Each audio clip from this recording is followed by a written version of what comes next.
नमस्कार दोस्तों, बहुत बहुत स्वागत है आपका Q&A वीडियो के अंदर। और ये सारे क्वेश्चंस जो है हमने हमारे इंस्टाग्राम हैंडल से उठाए हैं, जो कि नीचे दिए गए हैं। हफ्ते में 2 या 3 आपको Q&A मिलते रहते हैं, तो इसलिए हम लोगों को फॉलो कर लीजिए अगर आपको अपने सवालों का जवाब चाहिए तो सबसे पहला सवाल लेते हैं। और पहला सवाल है वो सत्यम का। सत्यम कह रहे हैं कि भाई वैगनआर CNG ले या टियागो नॉर्मल यूज़ है गाड़ी का, ठीक है, और जल्दी बता। नॉर्मल से समझ में बात नहीं आई। नॉर्मल मतलब कम रनिंग है या फिर आप बड़े प्यार से और तरीके से सज्जनों की तरह जो है गाड़ी चलाते हैं, वो एक नॉर्मल यूज़ वो होता है। फिर भी टियागो CNG आने में तो अभी टाइम है, पता नहीं कब आएगी। अभी टेस्टिंग वगैरह चल रही है, लेकिन वैगनआर आपके पास अवेलेबल है। आप एक सज्जन पुरुष हैं और तरीके से गाड़ी चलाते हैं और ज़्यादा भूं भां वाला सीन नहीं है, तो उठा लीजिए। तो उठा लो। एक्चुअली क्या है कि भाई बाहर निकालते टाइम ना आपको ज्यादा सोचना नहीं पड़ेगा। वैगनआर वगैरह जैसे मतलब CNG अगर गाड़ी में है तो हाँ, ठीक है। हम सेफ्टी वाइज तो नो डाउट टियागो को प्रेफर करेंगे यहाँ पर, और एवरेज भी ठीक ठाक है, लेकिन फिर भी पेट्रोल 100 से ऊपर है, बिल्कुल। समझ से बाहर है फिर ये सारी चीज। संजीव यादव कह रहे हैं कि भैया बेस्ट टाटा सफारी या जो है वो टोयोटा क्रिस्टा। देखो, पर्सनली टोयोटा क्रिस्टा से बढ़िया रहेगी आपको जो है सफारी, पावर में, चलाने में, और जो है सारे उसमें फीचर्स वगैरह जो मिलते हैं, उस हिसाब से आपको सफारी में जाना चाहिए। लुक भी हमें थोड़ी सी जो है सफारी की ज्यादा बढ़िया लगती है, हमारी पर्सनल राय है। लेकिन रिलायबल आपको अगर चाहिए तो फिर आपको टोयोटा क्रिस्टा के ऊपर की सालों साल चलते ही रहना है बस। बिल्कुल। तो वो वाली चीज जो है पर्सनल यूज के लिए ले रहे हैं तो फिर सफारी ज्यादा सही रहेगी आपके लिए। अगला सवाल लेते हैं। और अगला सवाल पूछा है भास्कर जी ने, और ये कह रहे हैं कि मुझे 7 से 8 लाख ऑन रोड प्राइस में न्यू गाड़ी खरीदनी है। ये मेरे घर में पहली कार है, तो एक्सपीरियंस अच्छा ही चाहिए इनको। मेरी रनिंग ज़्यादा नहीं है, मंथ में मुश्किल से 300 किलोमीटर के आसपास है। हाईवे पे 60% चलती है इनकी गाड़ी, 40% के आसपास जो है वो अंदर चलती है सिटी में। 5 मेंबर है इनके घर में, और हाइट जो है 5 से लेकर के 5.9 तक है इनके मेंबर्स की। ये प्रेफर कर रहे हैं कि इनके ये कह रहे हैं कि मारुति का और हुंडई का शोरूम तो 10 किलोमीटर दूरी है, और वैसे 60 से 70 किलोमीटर के आसपास है। यार, यूनिवर्सल ट्रूथ यहाँ पर ये है कि 8 से 8.5 का बजट है, मारुति की कोई गाड़ी चाहिए तो आपको ब्रेजा से अच्छा डील, ब्रेजा एलेक्साई से अच्छी डील नहीं मिलेगी। हैचबैक भी अगर लेना चाहते हैं ना 8 से 8.5 लाख तक, तो उससे पहले ब्रेजा एलेक्साई के लिए सोच लेना। एक सेकंड रुक जाए, हमारा तेल फुकवा के रहेंगे भाई, मतलब कि पेट्रोल फूक रहा है। इसलिए कह रहे हैं कि CNG करवा लो भाई। तो यही है कि हाँ, ब्रेजा लेकर के उसके अंदर जो है आप CNG लगवाओ और मजे लो फिर गाड़ी के, ठीक है। तो अगला सवाल लेते हैं। अगला सवाल है पवार साहब का, और वो ये कह रहे हैं कि मुझे Honda city 2007 model first owner 85 kilometre 85,000 kilometre चली हुई 2.5 लाख रुपए में मिल रही है, लेनी चाहिए क्या? भाई पागल हो गया, मतलब कि एक तरह से वो मछली वाले की बात कर रहे हो, वो बहुत मतलब कि पुरानी है वो, ठीक है। मतलब कि ना ना ना ना, वहां पर वो आपको मेरे ख्याल से 1.5 के आसपास मिल जानी चाहिए, 1.5 से 1.25 के आसपास, लाख सवा लाख में मिल जाती हो गाड़ियाँ। हाँ, और वो भी अगर बहुत अच्छी कंडीशन में है तो ही जाना, नहीं तो आपको लूट रहे हैं इतने में। तो वो नई वाली शेप की मिल जाएगी यार, और साल भी एक ही बचा है आपके पास। तो बिल्कुल भूल के मत जाना, ठीक है। हर्ष गुप्ता कह रहे हैं कि वो कह रहे हैं कि आपके i20 मैग्ना का वीडियो देखा, और अब ये कंफ्यूज हो गए हैं कि i20 मैग्ना लें या ब्रेजा लें, क्योंकि 4 मेंबर्स जो हैं इनकी फैमिली के अंदर हैं। और वो हमने एक चीज बोली थी कि यार 70,000 रुपए और एक्स्ट्रा डाल करके आप क्यों ना एक कॉम्पैक्ट SUV की तरफ इससे ज्यादा बढ़िया चले जाओ। कर कंफ्यूज कर दिया आपने। बिल्कुल सही बात है यार। ब्रेजा जो है काफी प्रैक्टिकल गाड़ी है, i20 के कंपैरिजन में माइलेज भी आपका उतना ही दे देगी, पावरफुल इंजन भी मिलेगा आपको, सेफ भी है गाड़ी, रेटिंग भी हाई हुई है उसमें। हाँ। और CNG में भी कामयाब है। और एक ऊंची गाड़ी जहाँ पर ग्राउंड क्लियरेंस चाहिए होती है ना, वहाँ पर वो गाड़ी खप भी जाएगी। हाँ, हमने आपको कंफ्यूज नहीं करा, हमने आपको एक दूसरा बढ़िया रास्ता दिखाया है कि हाँ भाई आप इसकी तरफ जाओ तो ज्यादा बेहतर होगा आपके लिए। एलेक्साई में फीचर भी मिल जाते हैं आपको, बाहर स्टीरियो तक दे देते हैं यार, गाड़ी खुलवाने की जरूरत नहीं है आपको। और उसमें CNG भी लगाओ आराम से बाद में, तो मस्त होकर के चला। तो 70,000 रुपये ज्यादा खर्च कर देना, ठीक है। अब हिमांशु क्या कह रहे हैं कि हिमांशु कह रहे हैं कि इनकी डेली रनिंग जो है वो लगभग 15 किलोमीटर के आसपास है। इनको बहुत ही वेल परफॉर्म व्हीकल चाहिए और 10 लाख के अंदर अंदर चाहिए। कंफ्यूज ये भी हो रहे हैं i20 आस्टा ऑप्शनल में और अल्ट्रोज XZ प्लस में, तो कौन सी गाड़ी इनको लेनी चाहिए? सेफ गाड़ी चाहिए तो यार ऑल्ट्रोज का कोई तोड़ नहीं है अभी तो फिलहाल हैचबैक के अंदर, ठीक है, प्रीमियम हैचबैक के अंदर। और हमें लगता भी नहीं है कि अगर वो क्रैश टेस्ट भी होगा तो ऑल्ट्रोज को बीट कर पाएगी i20। और इन्होंने हाईवे पे चलानी है कि ज्यादा? हाँ, 15 किलोमीटर की रनिंग है, मतलब ज्यादा रन भी नहीं है इनका, ठीक है। और हाईवे पे तो काफी है ऐसे, मतलब हाईवे के लिए चलने के लिए तो दोनों गाड़ियां बहुत अच्छी हैं, वैसे कोई दिक्कत नहीं है, चिपक करके चलती हैं। लेकिन ऑल्ट्रोज थोड़ा सा ज्यादा पकड़ लेती है रोड को, मतलब बढ़िया, तो मजा आ जाएगा आपको, खासतौर पर उसका स्टीयरिंग फीडबैक। ओए होए।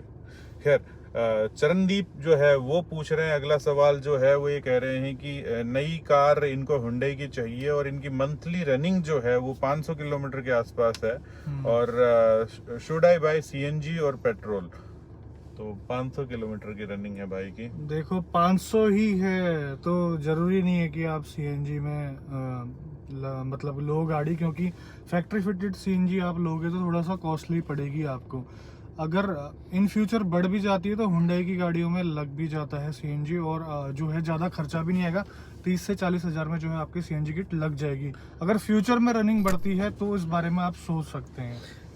लेकिन अगर आपकी, मतलब आपको ये लग रहा है कि यार पेट्रोल के प्राइस काफी ज्यादा हो गए हैं और वो सारी चीज, तो फिर तो आप मेरे ख्याल से कंपनी फिटेड CNG के ऊपर भी जा सकते हो यार। बिल्कुल, ठीक है। बूट वाली चीजें चाहिए तो आपको ओरा CNG के ऊपर चले जाओ, नहीं तो नियो CNG के ऊपर चले जाओ, वो भी काफी सही रहेगी आपके लिए। सेंट्रो में भी आती है, अच्छी बात ये है कि एक बार मेरे को पैसे लगाने हैं तो मैं लगा दूं, उसके बाद मैं टेंशन फ्री हो जाऊं, तो आप जो है फैक्ट्री फिटेड हुंडई की जो CNG है वो ले लीजिए। बिल्कुल ठीक बात है। अनमोल क्या कह रहे हैं कि ये पंजाब से हैं, पहली बात तो। दूसरी बात कि इनको जो है बड़ी पसंद है, कौन सी, वरना बहुत पसंद है, और इनको सनरूफ के साथ गाड़ी चाहिए 7 लाख के अंदर अंदर। इनके पास अभी एक्सेंट डीजल है 2015 मॉडल SX, तो ये कह रहे हैं कि भैया वरना डीजल मिल सकती है क्या? मुश्किल है भाई साहब, 7 लाख में SX वेरिएंट। देखो, आपकी पसंद की हम कदर करते हैं, लेकिन अगर मिल जाए तो ले लेना भाई, मिल जाए तो उठा लेना। 7 लाख के अंदर जो है सिटी डीजल जरूर मिल जाएगी आपको सनरूफ वाली 7 लाख में। मजे वाली बात होगी नहीं ना। वो भाई देख कर गाली दे रहा होगा, क्या बोल गया। अगला जो सवाल है वो विवेक सोनी का है, और ये कह रहे हैं कि अरे बड़ा इंटरेस्टिंग सवाल है। तो ये 2012 मॉडल इनको जो है वो डीजल ऑटोमेटिक पसाट मिल रही है और 90,000 किलोमीटर चली हुई, 4 लाख के अंदर जो है वो लेनी चाहिए कि नहीं लेनी चाहिए? कंडीशन देखने के अंदर तो बिल्कुल परफेक्ट है। कौन सा मॉडल है? 2012 है।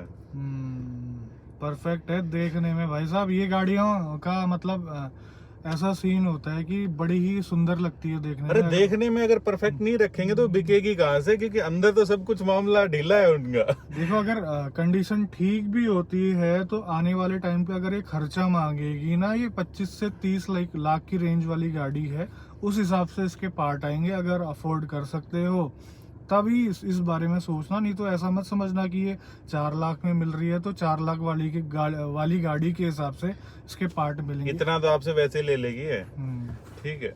और नहीं यार, मत जाओ भाई, कहने का मतलब ये है कि बिल्कुल मत जाओ, ठीक है। सुनील शर्मा क्या कह रहे हैं कि भाई 3 से 3.5 लाख के अंदर सेकंड हैंड गाड़ी इनको चाहिए। ऑप्शन है इनका Ignis, Honda city, Toyota Corolla, और कोई ऑप्शन हो तो बता देना। इनकी जो पेट्रोल और डीजल कह रहे दोनों में भी चले जा सकता हूँ मैं। 500 से 700 इनकी मंथली रनिंग है। और गाड़ी के लिए इनकी क्या रिक्वायरमेंट है, कह रहे हैं कि इनके 4 बंदे एडल्ट हैं, 1 बच्चा है इनकी फैमिली के अंदर, और एवरेज जो है 15 प्लस ही होनी चाहिए। गुड कंफर्ट और ड्राइविंग होनी चाहिए, सेफ्टी भी अच्छी होनी चाहिए, मेंटेनेंस टू बी ओके, और good for long drives, and plan to drive up to 3 से 4 साल तक चला जाएंगे। तो यार इग्निस तो आने की रही आपकी 3.5 लाख में। हाँ, ठीक है, और आएगी तो भी वो बेस वेरिएंट वगैरह वैसा मिलेगा आपका। लेकिन आपने 2 अच्छे ऑप्शन और उठाए हैं, होंडा सिटी और टोयोटा कोरोला का इंजन बड़ा है, पेट्रोल में चलाओगे तो एवरेज कम देगी, अगर CNG में चलाते हो तो अच्छा एवरेज निकाल सकते हो। हाँ और इसके साथ साथ डीजल में जो पुरानी वाली i20 है 3 से 3.25 लाख की रेंज में आस्टा DRL वगैरह सब कुछ वाला अगर आपको अगर मिलता है वो भी उठा लेना, जबरदस्त एवरेज मिल जाएगी इनकी उसमें सारी जितने भी इनकी रिक्वायरमेंट है ना सब पे टिक कर रही है, वो कर रही है होंडा सिटी बिल्कुल। मतलब अगर आप पेट्रोल में भी चलाते हो ठीक है तो भी आप चला सकते हो कि हाँ भाई 13 से 15 की एवरेज आप निकाल सकते हो बड़े प्यार से, ठीक है। और उसमें CNG भी लगवा सकते हो अगर वो भी आपको हैवी पड़ रही है तो गाड़ी। आज की वीडियो में CNG पर ज्यादा जोर हो रहा है क्योंकि हम भी बहुत परेशान है पेट्रोल के प्राइस से। आप भी थोड़ा सा डर रहे होंगे अपनी गाड़ी में डलाते हुए अब। बिल्कुल ठीक बात है भाई। तो सुनील मेरे भाई, आप की हिसाब से हमें तो ये लगता है कि होंडा सिटी के ऊपर चले जाओ। डीजल i20 के आसपास आपको मिल जाए तो वो भी एक अच्छी गाड़ी है, वो भी ले सकते हो। पर डीजल साला कौन सा, डीजल भी तो 100 के पार हो रहा है। कल परसों मैंने देखा था, पता नहीं कौन से स्टेट के अंदर जो है वो 100 से पार हो रहा है भाई डीजल। पता नहीं क्यों, मतलब क्रूड पता नहीं अब क्या बोले, पता नहीं कोई भक्त बैठे होंगे। खैर विनय जो है, विनय क्या कह रहे हैं कि भाई फैमिली कार चाहिए इनको और वो भी 7 सीटर चाहिए। अर्टिगा VXI CNG को कंसिडर कर रहे हैं। ये गुजरात से हैं भाई साहब, ठीक है। ये गुजरात से ही है ना? हाँ गुजरात से ही हैं। और क्या वो सही रहेगी क्या कोई और ले सकते हैं क्या गाड़ी? क्योंकि हमने कोई भी इसके ऊपर CNG वाला कह रहे हैं, आपके चैनल के ऊपर वीडियो देखा नहीं है अर्टिगा का। तो देखो अर्टिगा CNG आप बिल्कुल जाइए, कोई है नहीं ऑप्शन आपके पास। बट आपको ये भी पता होना चाहिए भयंकर वेटिंग पीरियड है उसका, 7 से 8 महीने का। 8 महीने, अगर इससे बढ़िया है कि आप यूज्ड, अगर आप मतलब कि आपके पैसे भी बच जाएंगे, अच्छी कंडीशन में भी हो सकता है आपको मिल जाए, और फिर जो है उसके अंदर, और क्या पता CNG ही मिल जाए आपको। लेकिन उस गाड़ी को जो है ना दिया लेके हाथ में ढूंढना पड़ेगा, कौन निकालेगा भाई अर्टिगा CNG है बता। ये बात भी सही कह रहा है यार।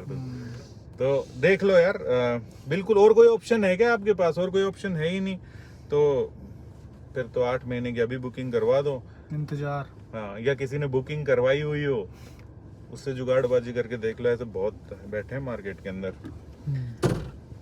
एक कह रहे हैं कि भाई निखिल कह रहे हैं कि ब्रेजा CNG कब आएगी मार्केट के अंदर। कह रहे हैं कि प्लान कर रहे हैं CNG कार का। पता नहीं, कोई ऐसी न्यूज़ तो है नहीं और कोई ऑफिशियल स्टेटमेंट तो है नहीं, लेकिन मारुति के सभी लाइनअप में आने वाली है CNG, ये तो पता है। लेकिन यार पेट्रोल लेके लगवा लो, कौन सा बड़ी बात है उसमें। हाँ वो वैसे करवा सकते हो ना, क्या दिक्कत है। अफवाह डीजल वगैरह की तो है। अभी देखो मारुति है भाई, कभी कुछ भी निकाल सकती है एक दिन के अंदर ही, ठीक है। क्योंकि सारी चीजें अवेलेबल है इनके पास, डीजल इंजन भी अवेलेबल है, CNG भी अवेलेबल है। अगला सवाल जो है वो पूछा है मिस्टर मिरानी ने, ठीक है भाई। तो वो क्या कह रहे हैं कि वो कह रहे हैं कि इनको 4 गाड़ियां पसंद हैं। 4 गाड़ियां कौन सी? i20, Astor, Amaze VX, Sonet HTK plus और अल्ट्रोज XZ। ये कह रहे हैं कि 4 से 5 बंदे हैं इनकी फैमिली के अंदर। बहुत ही कम चलना है, मुश्किल से 500 से 1000 के आसपास से चलते हैं महीने के अंदर। और ये कहते हैं कि 1 2 3 4 सीरियल वाइज मेरे को बता दो कि कौन सी गाड़ी में जाना चाहिए ऊपर। और हाँ, और साथ के साथ ये भी बताया कि ये जो है ज्यादातर हाईवे पर ही चलेंगे।